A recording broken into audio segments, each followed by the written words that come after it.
Most people look at a 4-bay NAS and just see a box for hard drives, but this thing is clearly trying to be the brain of a small business operation. It has a solid, industrial feel to it, built with a metal chassis that doesn't rattle when you're sliding drives in and out. What really catches the eye is the Intel Pentium Gold chip tucked inside. It is not just sitting there for show, it actually handles multitasking surprisingly well.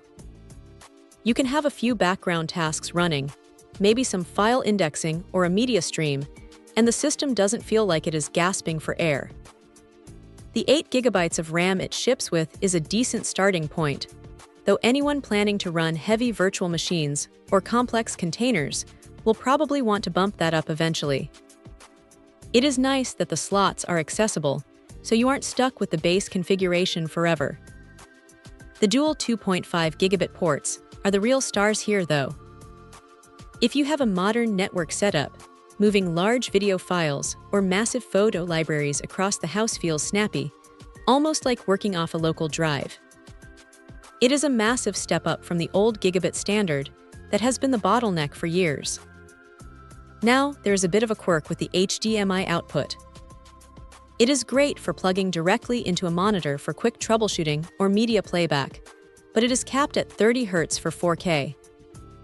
It works fine for a dashboard or a movie, but don't expect a buttery smooth desktop experience if you are trying to use it as a primary workstation.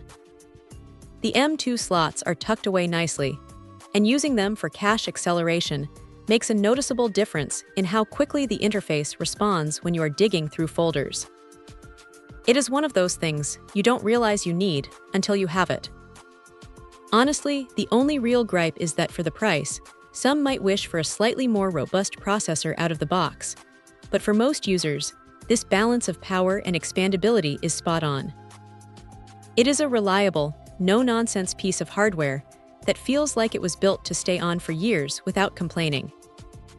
If you're tired of waiting for files to transfer and want something that can grow with your data, this is a pretty compelling way to go. Check out the video description for updated price. And thank you for watching this video.